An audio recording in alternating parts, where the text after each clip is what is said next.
Good day everyone and welcome back to SCP Illustrated, entry log 86. It's been a while, but here I am at last with another video. Today we're going to be taking a look at an encounter between SCP-096 and SCP-106. Now this is not an official cross-testing experiment. This encounter was written by myself and Dr. Cimmerian for the purposes of this video. And with that in mind, this SCP-096 test and all future 096 test videos should be considered as SCP tales rather than official SCP documents.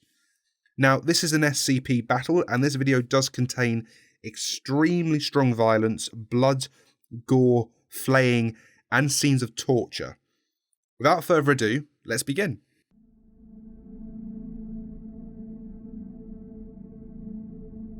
The following data release has been authorised by the following council members and administration staff. Site: full site containment breach.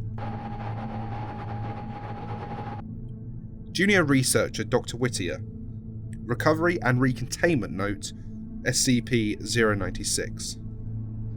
SCP-096 has been successfully returned to its containment cell. A trolley system was required to return SCP-096 to its containment cell as it assumed the fetal position and refused to stand up. In the same corridor that SCP-096 was located, evidence of SCP-106's grosser properties were discovered on the floors and walls. It is noteworthy that SCP-096 showed significantly elevated levels of stress when bypassing surfaces affected by SCP-106's grosser properties. The old man looked at the fallen researcher with a smirk. The meal crawled away from him slowly, whimpering as it did so. It stopped for just a moment to look at the old man, and the smirk turned into a wide grin that nearly reached back to his ears. This would be delicious. Then the door ahead of them opened. A pale, gangly figure plodded forward with unnaturally long arms raised to its face. The sound of crying was faintly audible above the whimpering of the researcher between them. The crying thing lifted its head and met the old man's gaze. And everything changed. The crying got louder and then became screaming. The old man let the emotions wash over him. Shame, pain, sadness. Finally, rage. The figure dropped its hands and then its jaw opened wide, then wider still. The old man caught the slight crackle of bone as the jaw distended and reached halfway down this creature's chest. The thing's eyes were little more than slits now. Tears streamed down its face and a scream echoed off the walls. It sprinted straight at him.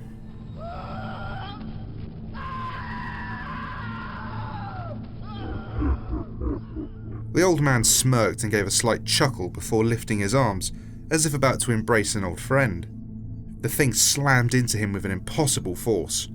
The old man felt the arms grab at him as it lifted him off his feet from the impact.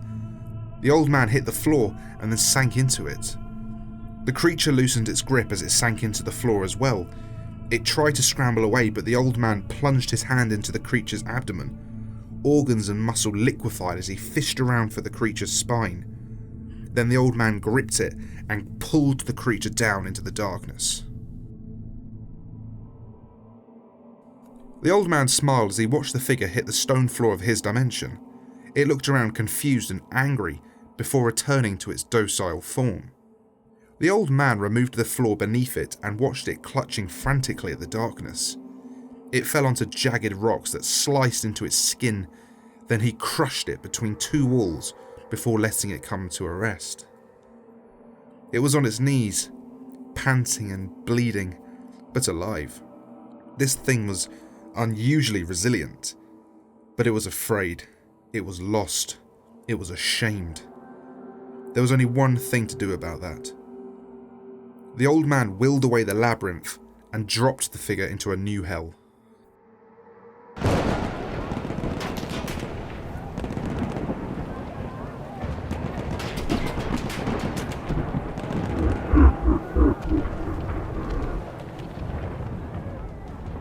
Razor wire stretched across the field and away to the horizon in both directions. Artillery flashed in the distance and then again as the shots landed nearby in and around the trenches. Planes strafed those trenches with machine gun fire. The rain and hail beat the earth, flooding everything.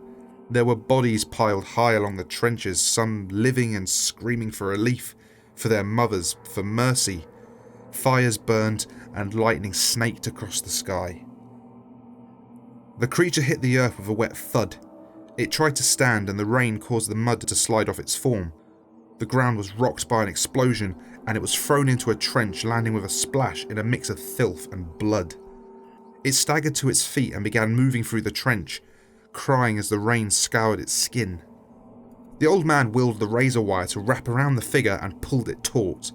He watched in glee as the blood flowed freely, adding to the river of filthy water that was flowing in the trench. However, he heard no cries of pain. He waved a hand and the razor wire began whipping the figure on the back, tearing off layer after layer until the lengths of ripped flesh hung down to its knees, exposing the bone beneath. Still, no cries of pain. He released the creature, which dropped to its knees and began crying again. This was not enough. Another bomb impacted behind it and threw it off its feet. The hard rain stopped for a moment as dozens of artillery shells exploded all at once around them. The creature's skin bubbled away and its blood boiled. It was still not enough. He dropped earth on it. He buried it under blood and bones and metal. The old man could see it pulling its way through the mud. Ghostly soldiers with no faces began appearing as the figure pulled itself free. They jeered and tormented the creature. They struck it with their rifles and plunged their bayonets deep into its body. The old man watched on as the charred flesh began to fall away, revealing fresh skin beneath. The soldiers dragged the creature up the walls of the trench and strapped it with razor wire to a length of wood. They flayed the skin from its legs, slowly making their way up, whistling the song "It's a Long Way to Tipperary." Each piece of flesh was tossed back into the trench, where it slowly succumbed to rot and maggots. The old man's eyes rolled back, and he raised a hand to the sky. Just then, a colossal bird made of feathers and bones and metal descended from the clouds and moved across the sky. A massive eye opened on the bird's stomach, looking down at the battlefield. Torrents of blood began to flow out of the trapped creature's mouth towards the eye, choking off the moans and cries. As time passed, more blood flowed out of its wounds, its eyes and its fingernails.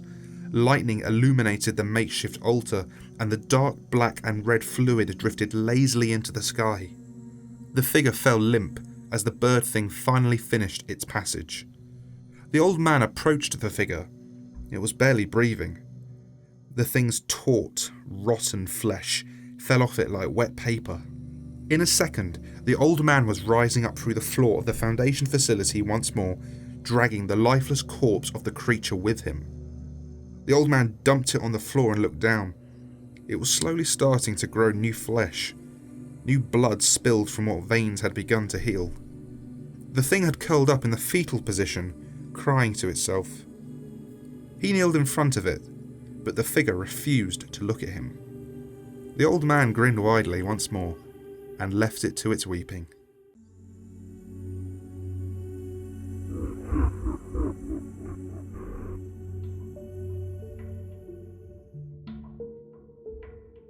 And that concludes the encounter between SCP-106 and SCP-096. You know, sometimes people give 096, 173 and 682 too much credit, I think. They may be immortal and all-powerful and all that jazz, but 106 has the power to create his own dimension, and he controls what goes on in there. Poor Shy Guy had no chance of standing against a god in his own universe. Anyway, I hope you've enjoyed it. Be sure to like and subscribe if you did. Huge thanks to Dr. Cimmerian for writing this alongside me. I definitely could not have done it without his help. Please go check out his channel for loads of amazing SCP content that covers many things besides SCP stories and tales. Next time I will be doing a quick video on the K-class scenarios while I get in some more practice with the new drawing monitor. I will get that up and ready for you sometime next week, most likely. Be sure to follow all the social media outlets for information on new video releases and other updates. If you don't want to wait that long though for new stuff, then consider joining the Patreon. You get exclusive sketches and videos, request your own sketches, early access to every video, your name in all the videos, audio collaboration opportunities, and so much more. And thank you to Dragon, Daniel Scott, Dr. Beans, Andrew M. Ra, Kirito, Ravenclaw Angel, Meownaki, Jet E-Boy, Rex, Generals Alert, Curva Gaming, Christopher, JT Walker, Cherryberry, SCP-106A, Rick Trexon, Mori Pasta Pizza, D-Wolf, Sam B, and Sugar-Free Shane. Big thanks to Dr. Crystal Rose, Brady Sign, Dr. Rex, Kabara, Mr. Fishy and Montgomery, and huge thanks to Pastel Burn and Zanan. Thank you all so much for watching. I'll see you all soon, and take care.